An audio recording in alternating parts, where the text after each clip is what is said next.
Welcome back to From Corporate to Cashflow. We're Andrea Cannon and Liz Schwab, two pharmacists navigating the process of building time and financial freedom through real estate investing and lending while working our day jobs. Navigating the journey is difficult, but our podcast guests are experts in showing us how it's done. And today we have Luke Van Der Veer with us. Luke, thanks for joining. Thank you for having me. Yes, thanks, Luke, for joining us. I'm excited to hear a little bit more about your journey here. So we will get into it. So, can you tell us a little bit about where you first started and what you're focusing more on today? Yeah, I started in corporate human resources and quickly realized that I can't do the desk thing and working for 40 years in an office and just having that show up at 9, leave at 5, dread coming back and do it again the next day. So I did a bunch of things, side hustles and so forth, and eventually escaped using lead generation. And now today I'm kind of combining that with buying businesses to fix tax problems I've created for myself. Ooh, okay, so this will be good. A lot of different things here that we can talk about. But tell us, when did you decide to leave your corporate job? Well, that was, let's see, 2013. I got out of the MBA program at Albany and took a job at GE. Okay. And it only took about a month, and I was like, "Yep, not doing this for 4 years. That's it. I don't know how people do this." So I Yeah. left to February 19th, 2016. And did you immediately go into like real estate or business buying right after that, or? No, I didn't have any money to do any of that. I was Oh, trying all okay. kinds of side hustles. The first one I tried was multi-level marketing because there was a low cost of entry, but it Yep. was obviously miserable. Yeah. Yeah. Yeah. So I think it's so funny that you said like within the first month you're like, yeah, no. I think that there's like two types of people, right? Like the first one is just like what you described. I remember I sat down like I don't know, it's only within the first month of like my first corporate job, and I was like, is Yeah. this it? I was like, oh no. I was like, No. no, no, no, this is No. not gonna work for me. And then maybe you have like the second group where like years go on, and they're like, nah, like maybe I could do something else, or maybe I could get some passive money or something. But I could there's definitely deal. that, right, right. But there's definitely that group of Right. people you're just like, no, like immediate no. That's a no for me. So I can definitely relate to that. I thought Um, I was losing it. yeah, I wasn't sure. Other people were like, "What's wrong?" And I'm like, Do you not feel this way? Am I the only yes, one that feels like this?" right, right, right. What do you mean? What's wrong? What's wrong with you? Yes. So what? How did you like get into the other parts where you said that you were focusing more on MLM before because it was low barrier, right? So then like, Yeah. what did you start doing after that because you needed to make money because you quit your W-2, right? Yeah. I made a mistake in the beginning of only looking at income. I was just thinking, I had this number in my head, $100,000. It's like, if I could just get that a year, none of this other stuff matters. Life's just going to be great, super easy. Did not think this through. So I was just going for a number and I didn't really look at anything else. And I tried multi-level marketing and selling on eBay and Amazon and drop shipping and let's see, affiliate marketing. I built a Facebook ad agency. I built a Google Ads agency. All of these things worked to a degree and had certain amounts of money coming in, but it was never enough to actually be passive. And I couldn't get it to replace my job.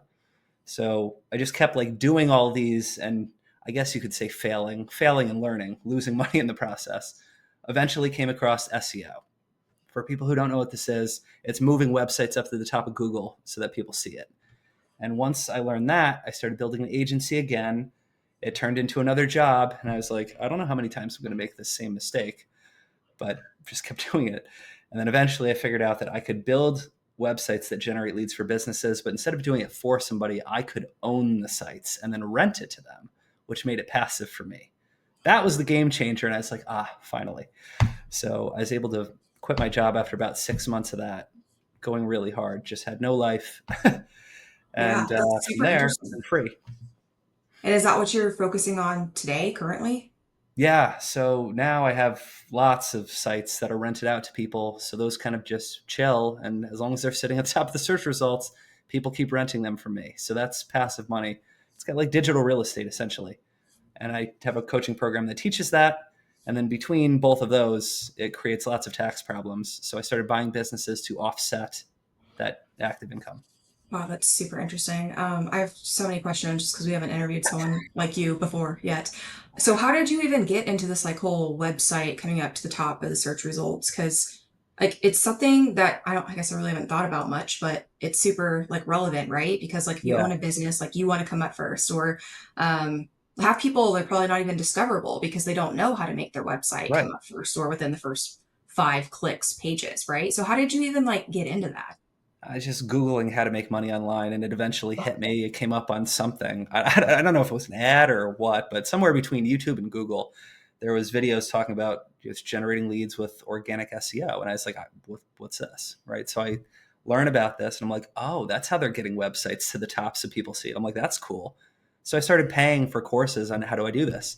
But a lot of them were like incomplete. So I'm just buying, trying to combine all these, and I built an agency with it. But then, then you have lots of clients and your clients can be a pain to work with. And I'm like, yeah, I don't want to deal with them.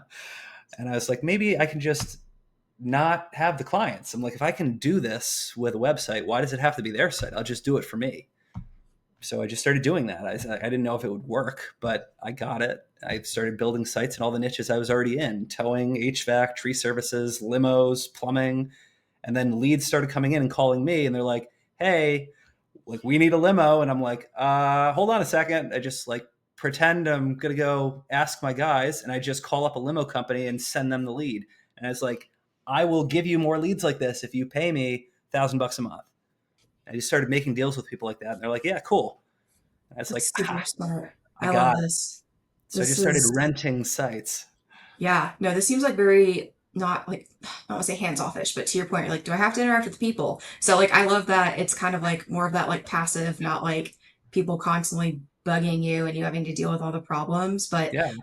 before we get too much further into this, can you just like give us a very broad overview of what your tax problems became once you started this side of the business? Yeah, I mean, so just your income goes up and up and up and up. And once you're like hundreds and hundreds of thousands, the tax bill is ridiculous that you get. And I just was talking to my CPA one day and I just said, how do I not pay taxes? Like, how do I just not do it? And she's like, you have two options. You can either buy real estate or you can buy businesses. And I was like, oh, okay. Well, I mean, I'm kind of familiar with real estate. What do you mean buy a business? And she's like, you can just buy an existing business. And I was like, well, how do you do that? And she introduced me to a whole group of people that buy businesses. I went to this $5,000 training. I'm like, whatever, I'll learn how to do it.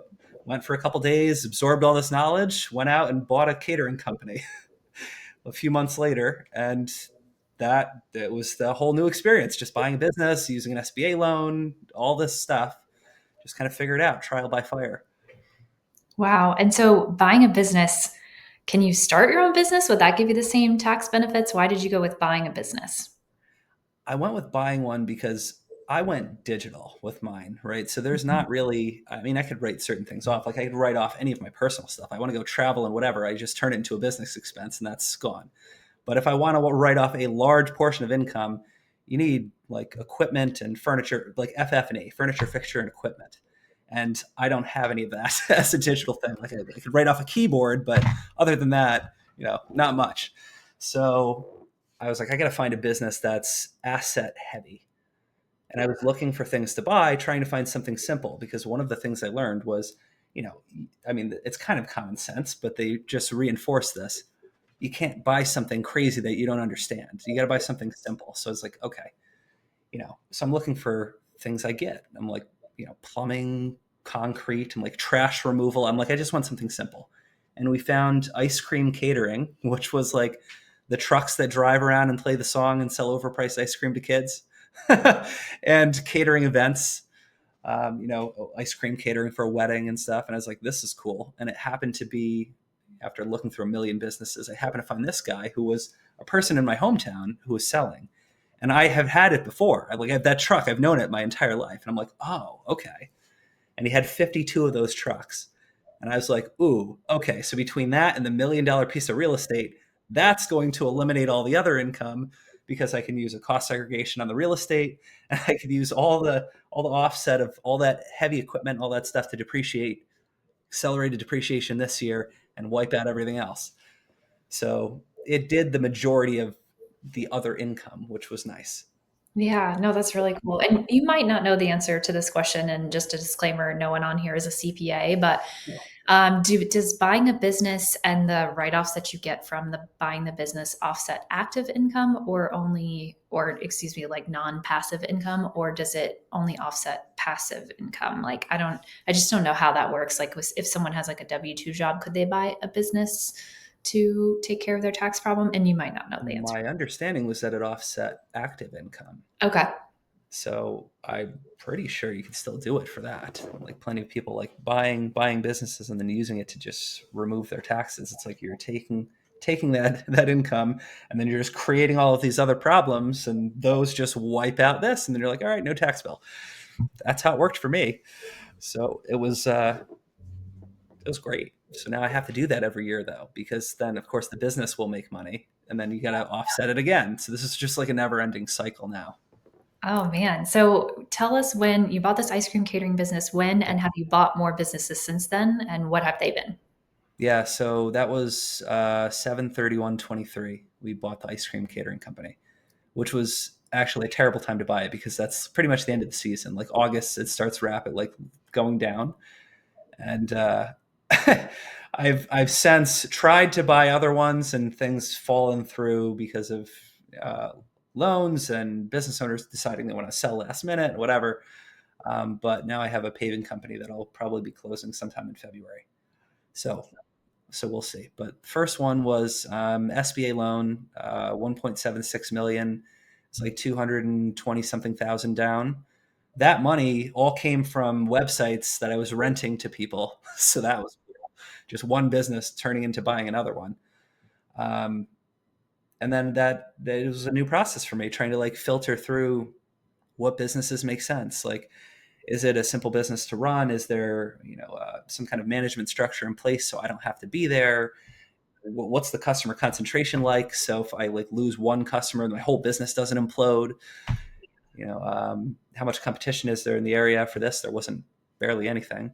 What is there an opportunity for me to make an impact, or is it something that is just kind of for the money? I only wanted something where I can make like a difference, and for this, my lead gen skill set comes in perfect because he didn't even have a customer list. There wasn't anything. He had some stuff on paper, but like no email list, no website, no database, no CRM, nothing. And I was like, wow, I could fail and just half do anything and I would make more money than he's making. So that was kind of some of the reasons I bought it anyways. Yeah. And then how has it gone since you've purchased it? Like, would you deem it a success? It It sounds was like yes, it but was great. I made some mistakes in how we structured this. So okay. uh, knowing how much the land was worth 1 million, and the business was going to be like it was about like 400,000 net, something like that. And we ended up putting the land as part of the deal, where it ate up a lot of the cash flow, which that was stupid on my part. I should have leased the land, but I didn't think about this. I was just like, oh, land, let's buy that asset. But in hindsight, I would not have done that because it just sucks up all the cash flow. But the the business went well. I took my brother out of his 9 to 5 job, and I was like, dude, I'll give you half the company if you just run it. He had operations management experience from running a car wash. And I was like, well, we'll just do that. I was like 50-50 split. I'm like, you run it. I'm staying passive. I'll do some of the marketing and stuff, blow it up with leads, but I'm not involved at all. I'm like, you can run it. So he goes in, he changes, he like learns this guy's process. I install a CRM. We start, hiring people to help. He figures out how to get like cheaper pricing, bulk ice cream purchases, and starts making deals with auto shops to get the vehicle stuff cheaper, like repairs and whatever. And we crushed it. It's insane. I spent maybe, I don't know, $1,800 on Facebook ads the first season, and we booked 2,300 events from that. I'm not like a Facebook. I mean, I had the Facebook agency before, but like it's been a while, and I just kind of had a feeling I knew what it would work, and it worked, and it just crushed. And I tried so many other advertising things. We tried like aside from a billboard, I mean, we tried like commercials and radio and just all the stuff, even like SEO, because that's my thing. And none of that stuff was working very well. It was okay, but the Facebook ads crushed. So we just kept upping the spend. Wow. My goodness.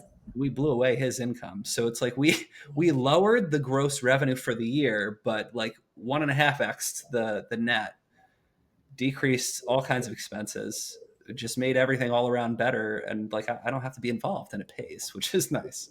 Yeah, that's super nice. And wow, what a return on ad spend for that. That's insane. Totally unexpected. I've never even heard of anything that No, good. I was like, what? I was very surprised. I was like, I didn't think that was going to do anything like that. Wow. Oh my goodness. Well, okay. So I have a question about just the process of buying the business because I've Yeah. always thought this sounded just incredibly intimidating. It's Yeah. just under $2 million of a purchase price, and you said something about an SBA loan. Can you walk us through like what's that process like? Is it like qualifying for a house? Is it completely different than that? Like, how do these things work? And like, give us some details. Yeah, it's like invasive surgery. It's a nightmare. Go do it with the SBA. I don't know. I've so knowing people in the business buying space now, having done this a time in the middle of another one.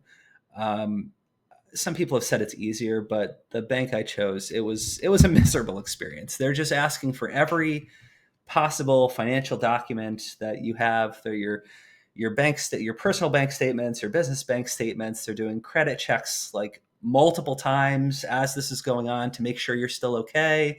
They're asking you where money came from on your account. So now I have to like prove that it came from like this payment processor and that was because of, I made it from this program and it went to here and like show the chain. It's completely different from buying a house. The one nice thing is that the loan is mostly based on what the business makes, not what you personally make. Where the house is different. So that's cool because like if you're doing it off personal income, like the debt service on that business is like $18,000 a month. So not many people can just pay that. Just yeah, it's cool, um, or qualify to pay that. So like the business has to qualify, which is nice. And then as long as you're making enough to cover it, I think it was like a 1.5x debt coverage ratio, a DSCR, whatever it was. Um, it was okay. That's what like the bank wanted to see, and they just request a zillion documents over a long period. And there's a lot of underwriting, and they're constantly going back and forth with you like multiple hours a day of me just responding to emails and sending things. And I think a lot of it is just the bank that I worked with because I didn't know anybody. So I was just going off referrals. And I heard that they were overwhelmed at that time too with the amount of people that were trying to get loans. So that was probably part of it. But it was a challenge going through that process. You definitely Sounds need yeah. patience. Sounds like fun. So am I understanding it correctly that in order to offset your taxes, you're just gonna have to keep on purchasing more businesses going forward? Yeah, So, yeah, okay, something like that. I'm super intrigued by this because I know like Pace Morby and other people talk about buying businesses all the time.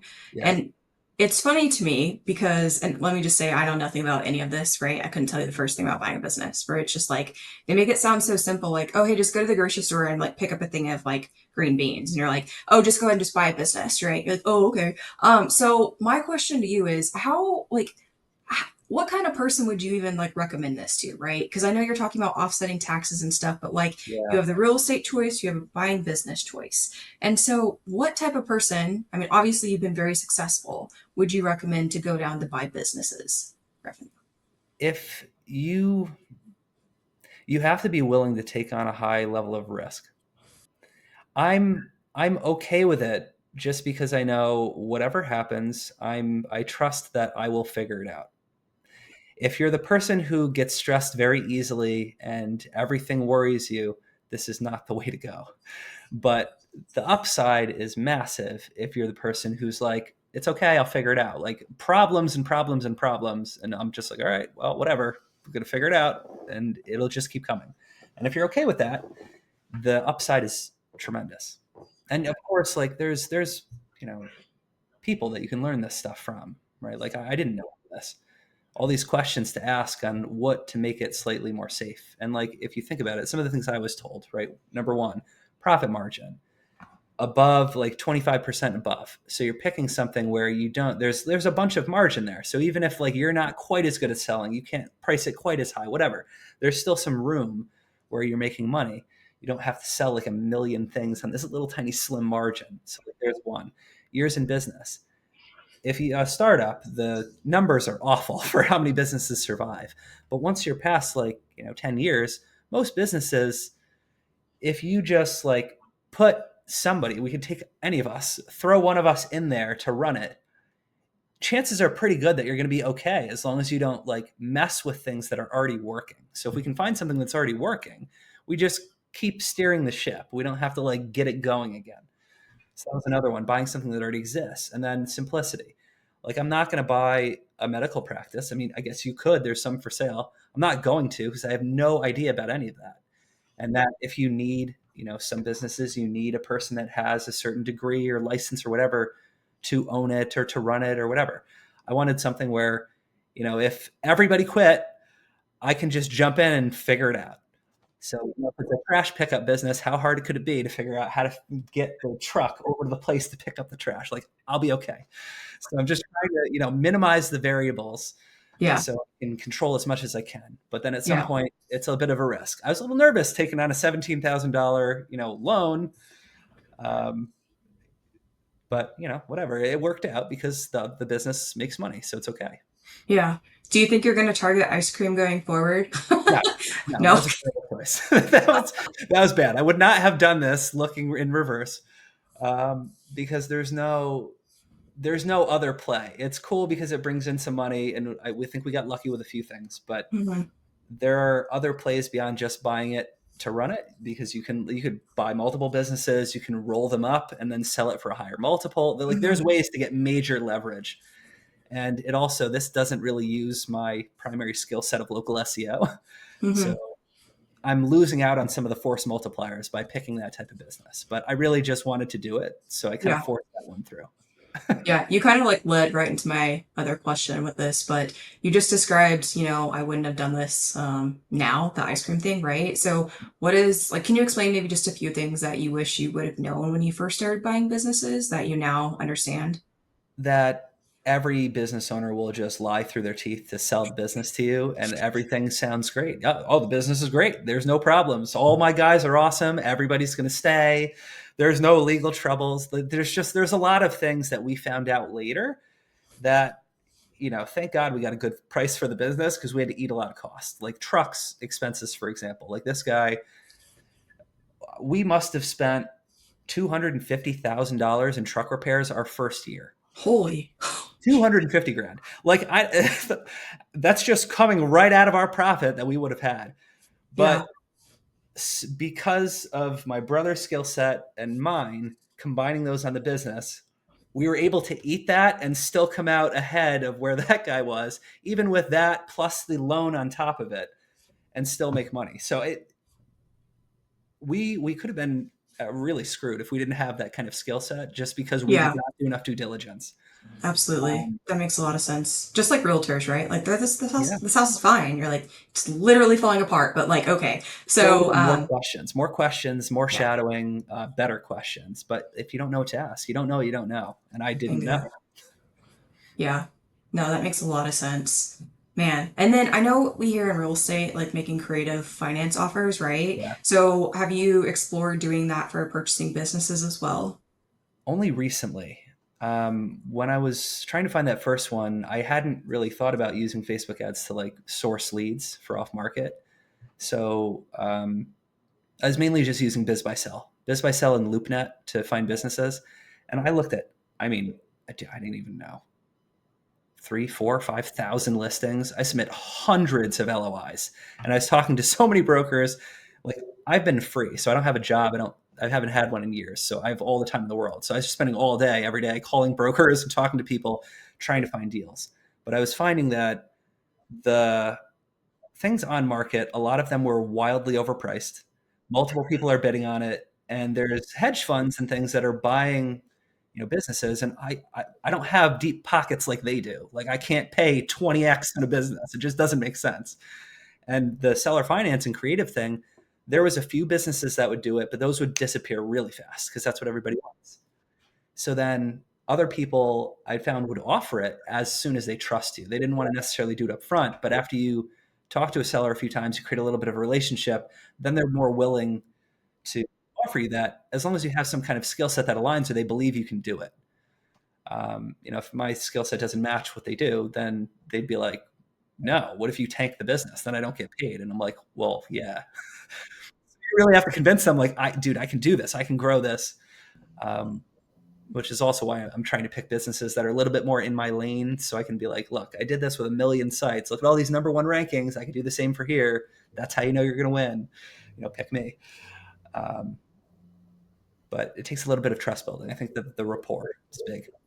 Yeah, I think it's like that too with actually buying houses as well. A lot of times, because there's a lot of trust that's involved in those creative finance real estate transactions as well. But this is just an even larger scale, so I can't imagine that doesn't make sense there. They definitely need to trust you. So I know you've kind of hinted at maybe what you're buying in February, but tell us a little bit more about the types of businesses you're looking for going forward. Is there any criteria you're following? Yeah. And like anything specific you're looking for?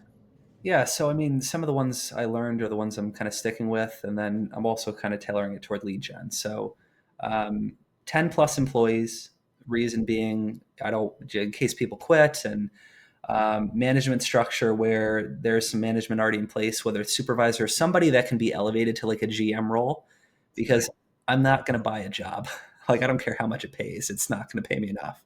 I need something where it can eventually be absentee. So if I can fly in there, hang out for a few weeks, a month, help them kind of figure it out, and then move that person to the role there where he reports to me, but I'm not doing day to day. So it needs either that management structure already there, which is usually going to be a higher price, or some people on the team that can be moved into that position. So those two, 10 plus years in business. So I know it's been around, probably not going to fail. A generally increasing trend in revenue or net, as long as it's generally going up. COVID was a weird year and we're still kind of close to that. So you might see a little bit of weird stuff, but as long as it's explainable, customer concentration thing where there's, multiple customers and it seems like it's something that there's demand for. So like for me, one of the things I was looking for specifically was paving companies.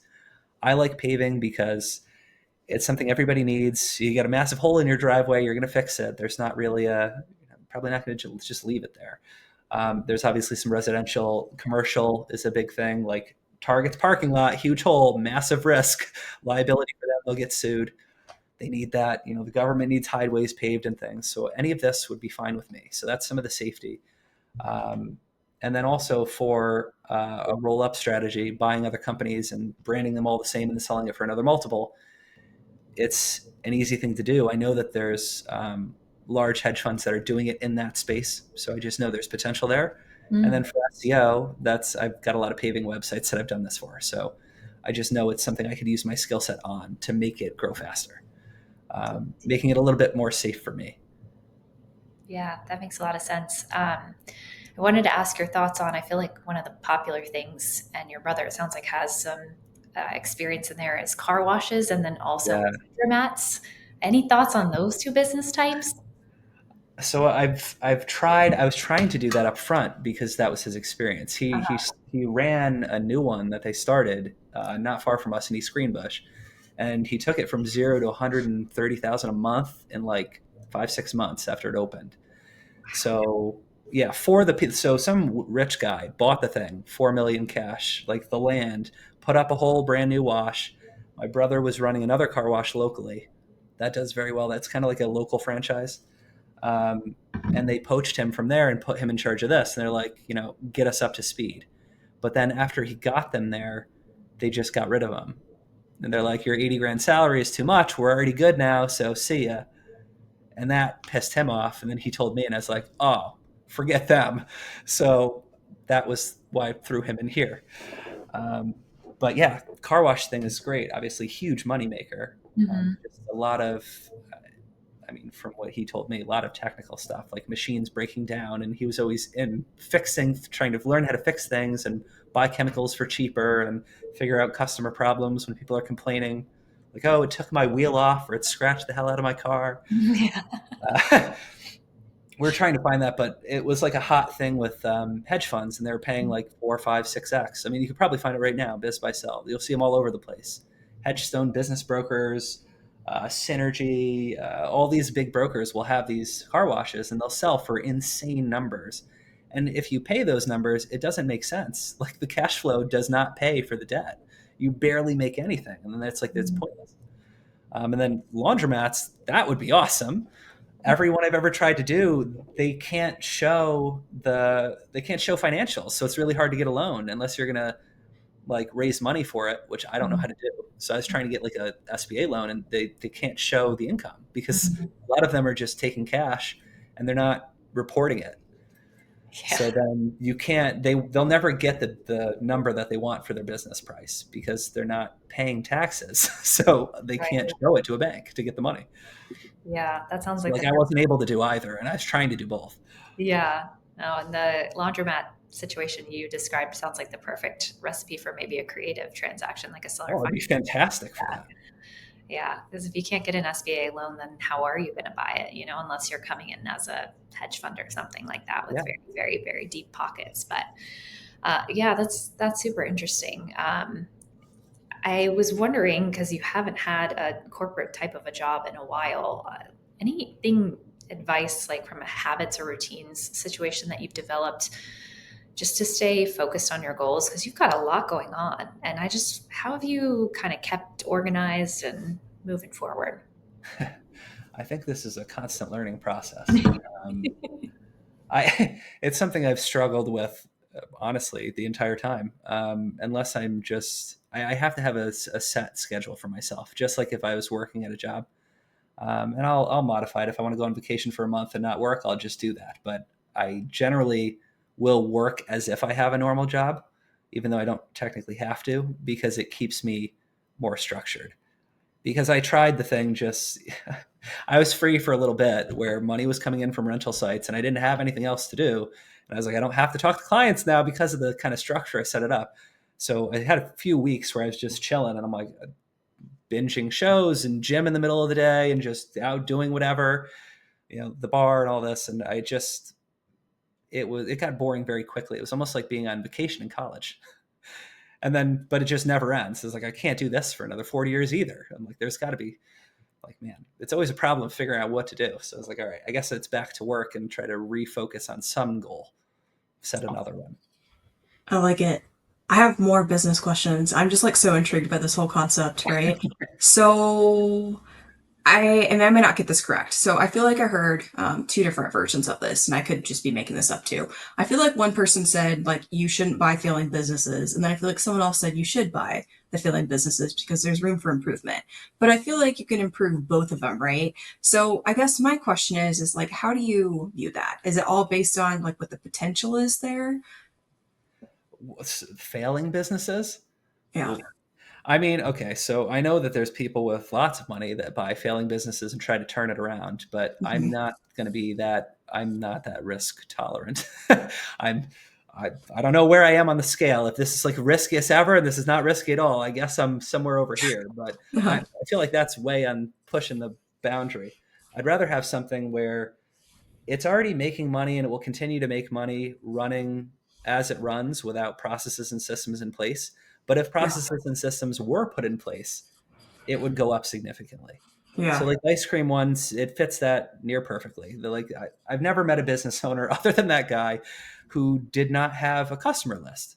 Like, how is that even possible? Like all the businesses you've served over the past 30 years, you've owned this, you don't have their emails anywhere. And he's like, I mean, I got some written down on sticky notes. And I'm like, well, like everybody? And he's like, no, just the people that had problems. And I'm like, all of these people you've ever served, what if you want to like do an event for them again, or like nothing? Yeah. Like if you didn't have any of that and no website, I'm like, what year is it? Yeah. So like these are some of the things I'm just like ding ding ding. I'm like, Right. If I do anything, I can do better than what he did. Yeah. Hopefully he's not listening. So then He's too old. He doesn't believe in this stuff. This is Okay. technology. There you go. There you go. A great guy, just So not business savvy. yeah, yeah. So I'm also curious for these businesses that you're finding, is it mostly people that are just like aging and they're like, I just don't want to do this anymore? Or like what do you find is like the main reason that people are trying to exit? It's the silver wave. It's the baby boomers. It's Yeah. the all the people that built their family business, made money, and now it's time to go. 50, 60. Some people are still working, mid 60s, and they're like, yeah, I just kept doing it. My family doesn't want to do it, Hmm. and they're just trying to find somebody to take over, but they might not have talked to a broker yet. Yeah. It's this weird thing, like that ice cream guy. When we were originally talking to him, that was an off market deal. I was trying to buy on market, and the broker just said, hey, I know this guy who wants to sell. And that's how we got introduced to him. But as we're going through this process, he took a month and a half before he signed the letter of intent, even though we gave him the price he wanted, because he just like couldn't decide and commit to the idea of retiring. Yeah. And his wife is like pushing him, like, you're going to drop dead mid serving ice cream to somebody. Like, we got to leave. And Yeah. he just would not do it. But she eventually got him to crack. And he's like, all right. And then he was committed to that point forward, and all the paperwork and everything started moving.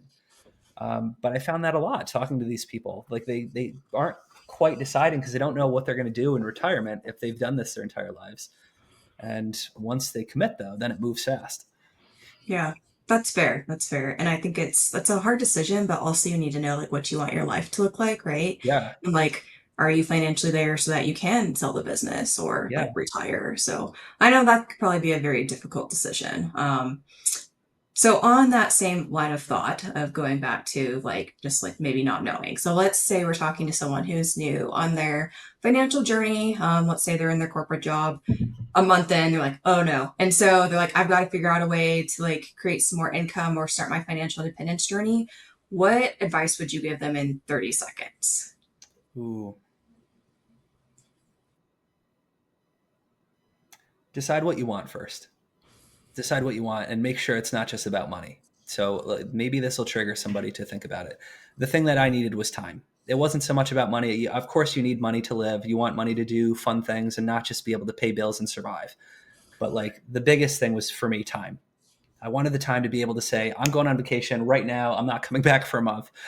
I'm not going to ask. I don't have a boss to ask. Like that was the biggest thing. I want to go home see my family. I can go whenever I want, wherever. That was the biggest thing for me. So think about what you want in advance and then kind of plan, look and research something that can get you to that specific goal, because not every model can get you to that thing. Mm-hmm. Really depends.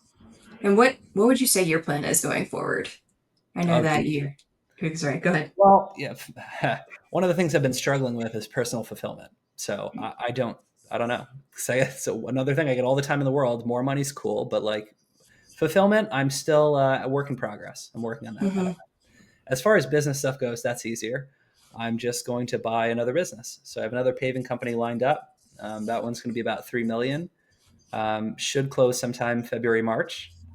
And I'll fly down. That's in Virginia. I'll fly down there for a couple weeks, figure out what I got to do with the team to make sure that I don't have to be there, and then start scaling it with SEO. And then just put together a team, I think, to buy the next business. I got to figure out how to do that.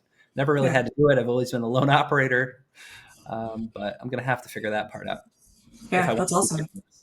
You got a lot on your plate here, that's for sure. I don't know that you're supposed to do that because you're taking the pie and you're splitting your direction too many ways.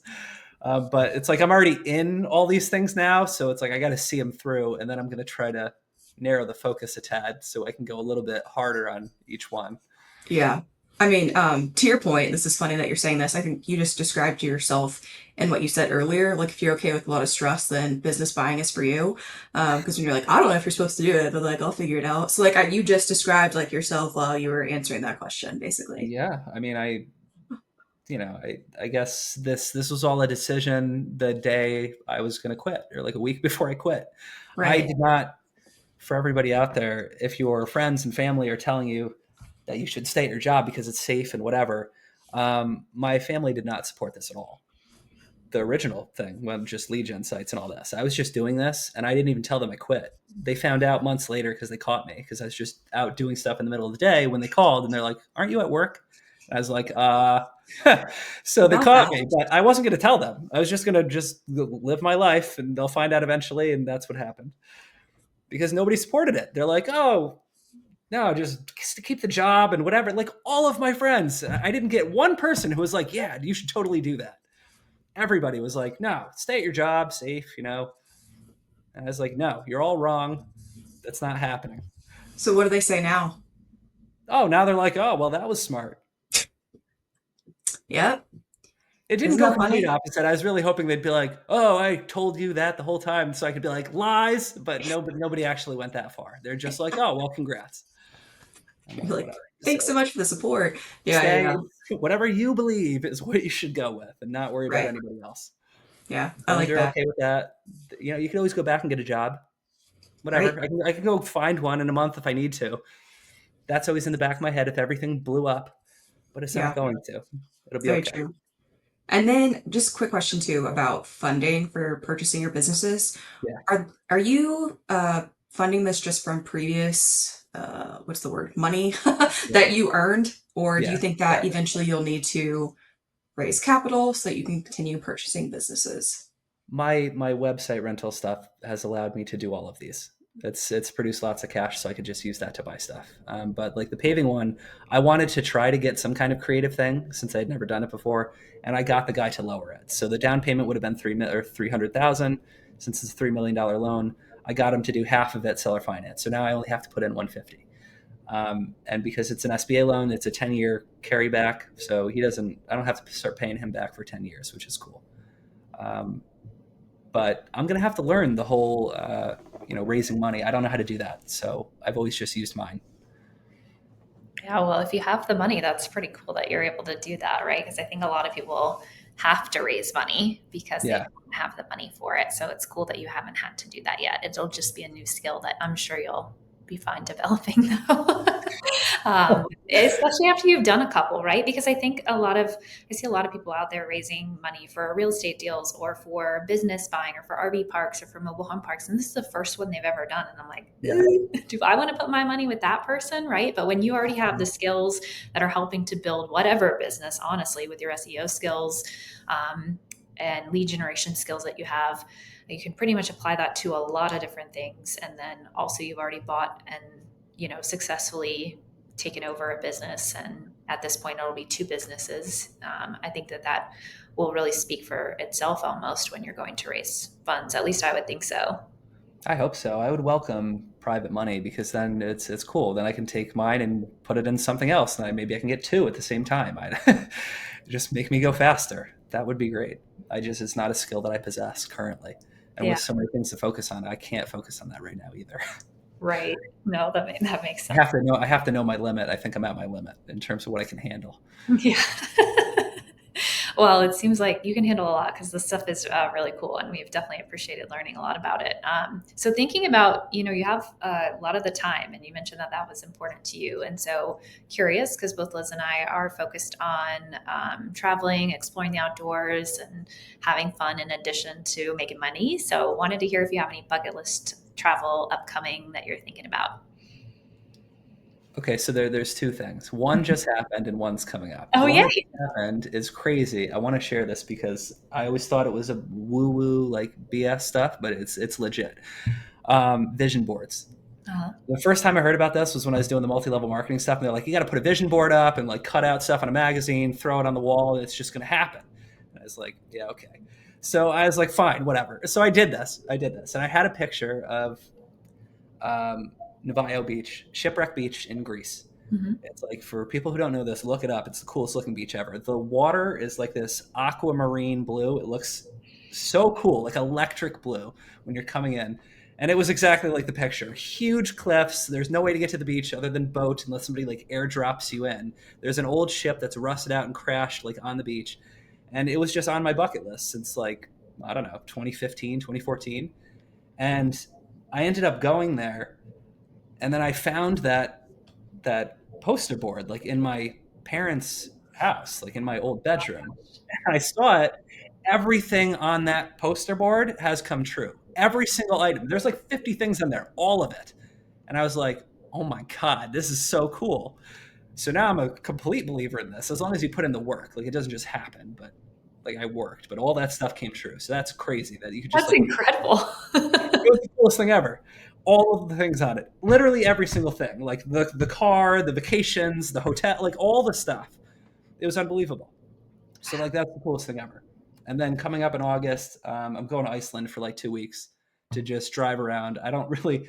That was supposed to be a trip with a girlfriend, which I no longer have. So I'm going to figure that one out. But I guess I'll just be going by myself for 2 weeks, and we'll see what happens. Looking forward to that very much. Dude, there's nothing wrong with going by yourself. I think that's exciting for you. We'll see. We'll see. I've never gone on a trip by myself like that, especially for 2 weeks. So Did we'll, you we'll buy this business before you had the girlfriend? The business was, yeah, that was already set. So Okay, never when mind. those things happen, I was going to have to figure things out in advance. I was gonna be like, she'll listen to this podcast, and be like, dang it. But you know what? That's okay. Yeah, But you will have so much fun in Iceland. I assure you. I hope so. So, I know you talked a lot about different things today, like buying businesses and your ad generation, which, like I said, I'm super intrigued by both these concepts. And I think it's really cool because we haven't talked to someone yet who Yeah. has the skill set. So, I think it's very helpful for a lot of different people. So, if someone would like to get in contact with you about purchasing businesses, whether they maybe have some money for you or maybe they just want to tap into some ideas or collaborate with you, what is the best way that they can get in contact with you?